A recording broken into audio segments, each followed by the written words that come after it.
Maligayang pagbabalik sa ating movie recap, huwag kalimutan mag-subscribe sa ating channel Tagalog Dubbed. Nagsimula ang pelikula sa isang nakakatakot na pagnanakaw na nauwi sa trahedya. Dalawang security guard na nagdadala ng pera sakay ng isang armored truck ang hinarang ng mga taong akala nila ay mga construction worker. Ngunit nang huminto ang truck, ipinakita ng mga ito ang kanilang tunay na pakay. Buksan mo ang pinto. Tara! Naglabas sila ng mga baril at pampasabog upang pagnakawan ang truck. Parehong napatay ang dalawang guard, pati na rin ang ilang inosenteng bystander na nadamay sa putukan.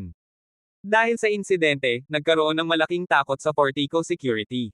Pinahigpit ng kumpanya ang kanilang mga security protocol upang maiwasang maulit ang ganitong pangyayari. 5 buwan ang lumipas. Pagkalipas ng 5 buwan, isang bagong recruit na nagngangalang Patrick Hill ang sumali sa Portico bilang security guard. Sa orientation niya, ikinwento ng kanyang boss na si Terry ang malagim na insidente. Ipinaalam nito kay Patrick na ilang guard ang nasawi noon at hanggang ngayon ay hindi pa nahuhuli ang mga responsable. Dahil dito, pinaalalahanan si Patrick na laging maging alerto at sundin ng mabuti ang bawat security procedure. Hindi nagtagal, tinawag na lamang siyang H ng kanyang mga kasamahan. Nagsimula ang training niya sa ilalim ng isang veteranong guard na tinatawag na Bullet. Ngunit hindi naging maganda ang unang performance ni H. Halos pasado lamang siya sa qualification test, nakakuha ng minimum na kinakailangang score. Sa firearm training, sabog ang kanyang mga tira at malayo sa target. Sa pag-practice naman ng pagmamaneho ng armored truck, aksidente niyang nabangga ang isang stack ng mga kahon. Pero kahit hindi maganda ang simula, nagpatuloy si H at determinado siyang patunayan ang kanyang sarili. Pagkilala sa team. Sa locker room, ipinakilala ni Bullet si H sa buong team. Agad siyang sinuri ng mga kasamahan niya dahil siya ang bagong dating. Isa sa kanila si Sweet Boy, isang maangas at palabirong guard na hindi agad nagustuhan ang personalidad ni H. Nagpalitan sila ng mga biro at matatalim na salita. Samantala, si Dana, ang nag-iisang babaeng guard sa grupo, ay tila interesado sa tahimik na bagong recruit. Mayroon ding si Sticky John, na sama ng loob kay H dahil kinuha nito ang posisyong dati ay kanya. Unang araw sa trabaho. Sa unang shift ni H, sumakay siya kasama sina Bullet at Sweet Boy habang nangongolekta sila ng pera mula sa iba't ibang lugar. Bago sila bumiyahe, pinaalalahanan siya ni Bullet kung gaano kapanganib ang trabaho nila. Sinabi nitong sa trabahong ito, kailangan nilang maging handa dahil hindi sila maaaring maging mahina kapag may umaatake. Habang nagmamaneho sila, naging madaldal si Sweet Boy. Ikinwento niya na siya sana ang nakatakdang magmaneho ng truck noong araw ng malagim na halos 5 buwan na ang nakalipas. Pero nagkasakit siya at hindi pumasok. Ang simpleng pagkakasakit na iyon ang naging dahilan kung bakit nakaligtas siya sa ambush. Ang unang insidente ni H. Maayos na natapos ang unang cash collection. Pagbalik nila sa depot, nakita ni H ang mahigpit na security system ng Portico, malalaking gate, metal detectors, at si Sticky John na mahigpit na nagbabantay sa entrance. Sa pagtatapos ng araw, inilalagay ng bawat guard ang kanilang ID badge sa isang board. Tahimik na pinagmamasdan ni H ang routine na ito. Pagkatapos ng trabaho, pumunta ang grupo sa isang bar para mag-relax. Bago umalis, sandaling nagpaiwan si H at maingat na tiningnan ang mga ID badge ng kanyang mga kasamahan. Sa bar, nag-inuman at naglaro sila ng pool. Ngunit hindi nagtagal ay sinubukan ng grupo na udyukan si Sticky John na makipag-away kay H dahil sa pagkawala ng kanyang posisyon. Sa halip na magalit, kalmado lamang na hinarap ni H si John at mabilis itong napabagsak sa kanilang komprontasyon. Nagulat ang lahat ng pagkatapos nito ay binigyan pa ni H si John ng pera at sinabing bumili na lamang ito ng inumin at magpalamig. Dahil dito, pabirong tinawag ni Bullet si H na isang social wizard. Ang pagdukot kay Bullet. Nagbago ang lahat sa isa sa kanilang mga susunod na shift. Lumabas si Bullet upang kumuha ng maliit na cash collection na nagkakahalaga ng $10,000. Ngunit hindi siya bumalik. Sinubukan siyang tawagan ni Sweet Boy sa radyo, pero walang sumagot. Maya-maya, isang malamig na boses ang narinig nila.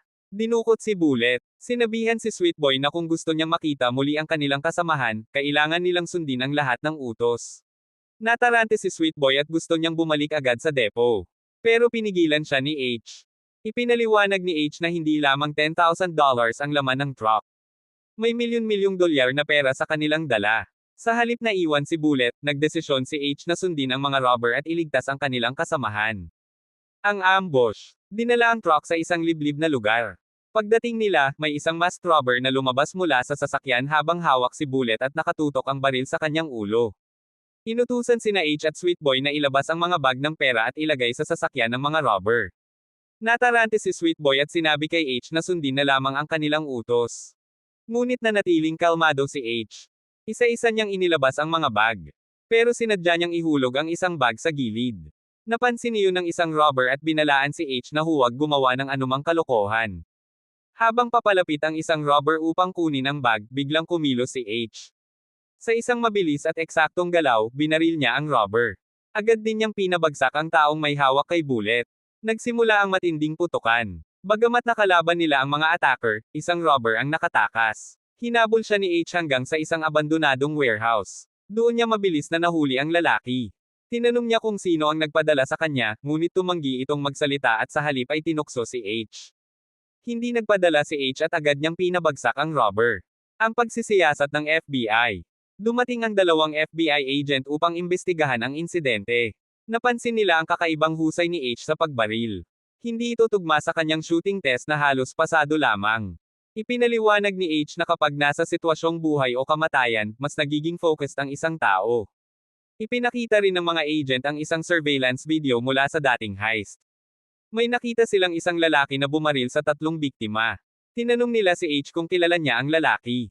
Tahimik niyang tiningnan ang footage at itinanggi na kilala niya ito.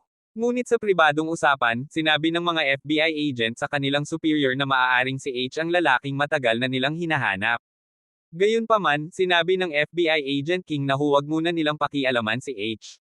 Ang sikretong investigasyon ni H. Matapos ang insidente, pinayuhan si H na magpahinga muna at sumailalim sa psychological evaluation. Ngunit iba ang pananaw ng boss ng Fortico. Dahil naging mabuti para sa reputasyon ng kumpanya ang ginawa ni H, sa halip na tanggalin siya ay lalo pa siyang sinuportahan. Bumalik si H sa trabaho bilang armored truck guard. Ngunit hindi alam ng kanyang mga kasamahan na may sarili siyang misyon. Nag-hire siya ng assistant upang gumawa ng detalyadong files tungkol sa lahat ng empleyado ng Fortico. Kasama rito ang kanilang family photos, personal records, at maging ang mga dokumento tungkol sa mga guard na namatay sa dating heist. Ang ikalawang ambush. Pagkalipas ng 3 buwan, muling nagkaroon ng ambush. Kasama ni H si Bullet sa armored truck nang harangin sila ng isang grupo ng armed robbers. Pininturahan ng mga attacker ng itim ang kanilang mga bintana at side mirrors upang hindi sila makakita. Agad nag-radio si Bullet at nagpadala ng emergency alert. Pinilit ng mga robber na palabasin sila sa truck. Ngunit nang lumabas si H at makita ng mga robber ang kanyang mukha, bigla silang umatras. Iniwan nila ang kanilang plano at mabilis na tumakas. Nagulat ang buong Fortico sa nangyari. Hindi maintindihan ni Terry kung bakit tila takot ang mga robber kay H. Samantala, sinabi ni Bullet sa isang kasamahan na may kakaibang presensya si H. Para sa kanya, tila isa itong madilim na espiritu na hindi niya maintindihan. Si Dana at ang lihim ni H. Samantala, naging mas malapit sina H at Dana. Kalaunan, nagkasama sila sa bahay ni Dana. Ngunit sa gitna ng gabi, nagbago ang kilos ni H. Hinarap niya si Dana at tinanong tungkol sa perang nakita niya. Pinaghihinalaan niyang may koneksyon si Dana sa isang mas malaking operasyon. Itinanggi ito ni Dana at sinabi niyang nakuha lamang niya ang pera mula sa isang assignment. Ngunit hindi kumbinsido si H. Ipinakita niyang marami siyang nalalaman tungkol sa mga koneksyon ni Dana at maging tungkol sa kanyang pamilya. Ang tunay na nakaraan ni H. Dito bumalik ang kwento 5 buwan bago ang mga pangyayaring iyon. Ang tunay na pangalan ni H ay hindi Patrick Hill. Mayroon siyang anak na lalaki na nagngangalang Doggy. Isang araw, kasama niya ang kanyang anak at sinusubukan nilang magkaroon ng tahimik na oras bilang mag-ama. Ngunit nakatanggap siya ng tawag mula kay Mike, isang taong konektado sa kanyang mga dating kasama. May problema ang kanilang operasyon. Kailangan lamang ni H na obserbahan ang isang Fortico truck at sabihin kung liliko ito pakaliwa o pakanan. Sa una ay ayaw niyang makialam.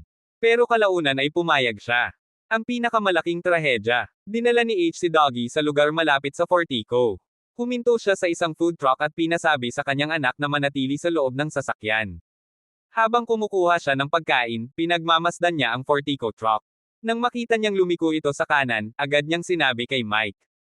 Ngunit hindi niya alam na ilang metro lamang ang layo, may ibang grupo ng mga robber na naghihintay. Nakadisguise sila bilang construction workers. Habang isinasagawa nila ang robbery, napansin ng isang robber ang sasakyan ni H. Nakita nito si Doggy. Pinababa nila ang bata at inutusan itong humiga. Sa kasamaang palad, nakita ni Doggy ang mukha ng isa sa mga robber. At dahil dito, naging target siya ng mga ito. Nang malaman ni H ang nangyayari, huli na ang lahat. Nakita niya ang kanyang anak na pinaslang. Sa sobrang galit at desperasyon, sinubukan niyang habulin ang salarin. Ngunit siya rin ay binaril at bumagsak. Pagkalipas ng ilang linggo, nagising si H sa ospital. Ngunit mas masakit kaysa sa kanyang mga sugat ang balitang wala na ang kanyang anak. Paghihiganti. Dahil sa matinding galit at pagkawala, humingi ng tulong si H kay FBI Agent King. Binigyan siya ni King ng listahan ng mga kilalang kriminal na maaaring konektado sa pagpatay sa kanyang anak. Sinimulan ni H, kasama sina Mike at ang kanilang grupo, ang paghahanap sa mga taong posibleng sangkot. Isa-isa nilang sinundan ang mga lead. Ngunit kahit marami silang natuklasan, hindi nila makita ang tunay na pumatay kay Doggy. Kaya nagdesisyon si H na baguhin ang kanyang paraan. Bumalik siya sa London at nagpagawa ng bagong identity. Ang pangalan nito ay Patrick Hill. Mayroon itong peking security background na sapat para makapasok siya sa Fortico. At doon nagsimula ang kanyang tunay na misyon. Ang grupo ng mga dating sundalo. Samantala, ipinakita rin ang grupo ng mga dating sundalo na naging mga magnanakaw. Sa pangunguna ni Jackson, nagsimula silang gumawa ng mga robbery upang kumita ng malaking pera. Habang lumalaki ang kanilang kita, lalo ring lumalaki ang kanilang ambisyon. Si Jan ang isa sa mga pinaka-reckless sa grupo. Sa halip na manatiling mababa ang profile, nagsimula siyang gumastos ng sobra at hindi sumusunod sa mga babala ni Jackson. Kalaunan, nagdesisyon silang direktang targetin ang armored trucks ng Fortico. Mas simple ang sistema at mas malaki ang kanilang makukuha. Ang Black Friday heist. Sa kanilang birthday celebration, nagplano ang grupo ng isang huling malaking robbery. Target nila ang Fortico fleet sa Black Friday, kung kailan mahigit $150 million ang inaasahang nasa transit. Maingat nilang pinaghandaan ang operasyon. Nag-disguise sila bilang construction workers. Hindi nila alam na si H ay malapit lamang noong unang malaking robbery. At hindi nila alam na ang batang pinaslang nila ay anak ng lalaking kalaunan ay papasok sa Fortico upang hanapin sila. Ang lihim ni Bullet. Sa araw ng malaking heist, magkasama sina H at Bullet. Matapos ang kanilang huling run, isiniwalat ni Bullet ang kanyang madilim na sikreto. Siya pala ang insider na tumulong sa grupo sa dating robbery. Siya ang nagbigay ng impormasyon tungkol sa Fortico at siya rin ang nag-disarm sa baril ni H. Ipinagtapat niya na ang mga guard ay talagang bahagi ng plano na patayin. Ngunit ang pagkamatay ni Doggy ay hindi raw bahagi ng orihinal na plano. Ngayon, kailangan ni H na harapin ang taong matagal niyang pinagkakatiwalaan. Ang huling heist. Dinala ni Bullet ang truck papunta sa Fortico Depot. Doon naghihintay sina Jackson at ang kanyang grupo. Pagbukas ng gate, agad nilang kinuha ang control sa parking area. Tinali nila si H at ginawang hostage si Bullet upang magmukhang tunay na hostage situation. Samantala, ang ibang guards ay hindi pa alam ang tunay na nangyayari. Nang makita ni Sticky John ang mga armado, agad niyang pinindot ang alarm. At biglang sumabog ang buong depo sa matinding putukan. Pag-atake sa vault, naglagay ang mga robber ng explosive sa malaking metal door ng vault. Habang patuloy ang putukan, sinubukan ng mga guards na lumaban. Sa kabilang banda, mabilis na naghahanda ang mga robber dahil alam nilang paparating na ang SWAT. Mayroon lamang silang ilang minuto upang makuha ang napakalaking halaga ng pera at makatakas. Karamihan sa guards ay napabagsak, ngunit nakapagtago sina Dana, Stuart, at Shirley sa loob ng isa pang armored truck. Muling kumilo si H. Nang makita ni Shirley ang pagkakataon, nagpakawala siya ng putok laban sa mga robber. Nagkaroon ng distraction. Dito nakahanap ng pagkakataon si H. Gamit ang kanyang nakatagong pistol, binaril niya ang isa sa mga robber sa binti. Pagkatapos ay ginamit niya ang isang nakatagong kutsilyo upang makawala sa pagkakatali. Mabilis niyang pinalaya sina Terry at ang isang batang kasama nila. Sinabi niya sa dalawa na sila na ang magdesisyon kung paano sila tatakas. Pinili nilang tumakas sa likurang bahagi ng depo habang patuloy na umiinit ang labanan. At dito lalong naging malinaw na ang tunay na target ni H ay hindi lamang ang pera, kundi ang mga taong responsable sa pagkamatay ng kanyang anak.